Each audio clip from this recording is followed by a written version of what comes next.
Hello everyone, this is Alex the Booman, and welcome to another 2019 review.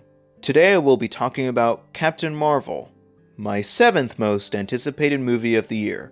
And I say 7th because, in my perspective, there are other movies worth waiting, like Godzilla 2. With this movie, since it's out for a couple of weeks now, I think it's safe to say that this is the most controversial movie in the MCU so far. There are some people who want to see it, and others who don't want to see it.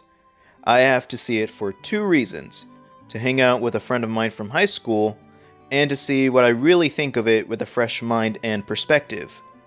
With all of that said, is this movie worth the MCU status, or will we have to wait for the real Captain Marvel? Let's figure it out. In the movie, we see our title character fighting alongside the Kree. Then she crash-landed to Earth, then she starts to remember bits and pieces of her past times there, and that's as far as I got with the film's arc, unfortunately. As a movie itself, it's just average at best. There are some things that I enjoyed though. For instance, the on-screen return of a character named Phil Coulson, who was last seen in 2012's The Avengers movie, a younger Nick Fury in action, the Skrulls, and an opening tribute to Stan Lee himself. May he rest in peace. That I enjoyed and appreciate. And also the first 20 minutes or so are just fine and intriguing. And also the 90s nostalgic time setting, which is also pretty good. Especially that moment at a Blockbuster store. Because I used to go to Blockbuster all the time before Redbox and Netflix came to being. But the movie didn't come without flaws, and I did find some, actually. There were some cringy moments where I can't leave my eyes open due to some interactions with the earthly objects, the people, and some of the places. There was one moment that I was expected to happen, and when it did happen, it was a cheap payoff that felt dumb and embarrassing. There was also one moment where one character meets another character and how they interacted felt a bit too abrupt. For most of the climax, I can enjoy, but two more flaws. A song that was played during one moment, and that final fight felt too quick and unceremonious. For one moment, and I'll try not to spoil it, but that moment was how one certain name came to be, and it was, like I said before, another cheap payoff because it was hardly ever explained or hardly ever talked about. Well, at least in my opinion, as far as I can remember. So moving on to the characters themselves, we have Captain Marvel herself, aka Carol Danvers, aka Veers. For an action standpoint, she can be cool, but for the majority of the movie, she just feels vacant to me. Like it was shown from her facial expressions that she is not all there. Even when the movie tries to make me care for her backstory, it just didn't give me much reason to. And I'm a very emotional person inside. We also have a younger Nick Fury.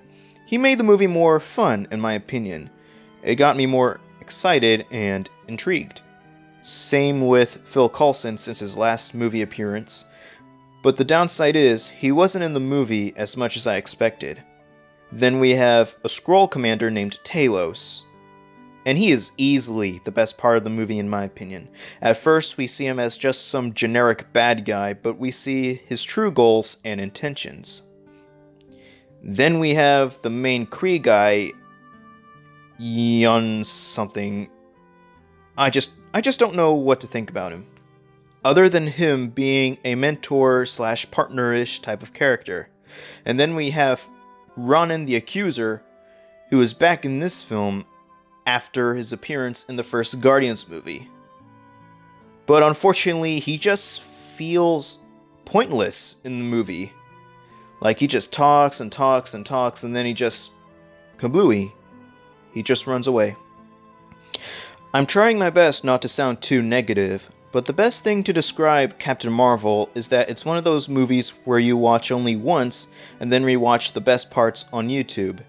As I said, there are some good moments, like some of the action, fury, Talos, and its on-screen tribute to Stan Lee himself, but there are also some negatives too, like a mostly vacant main character, some cringy quote-unquote fish out of water moments, misuse of two of its major characters, and an anticlimactic final fight and final scene.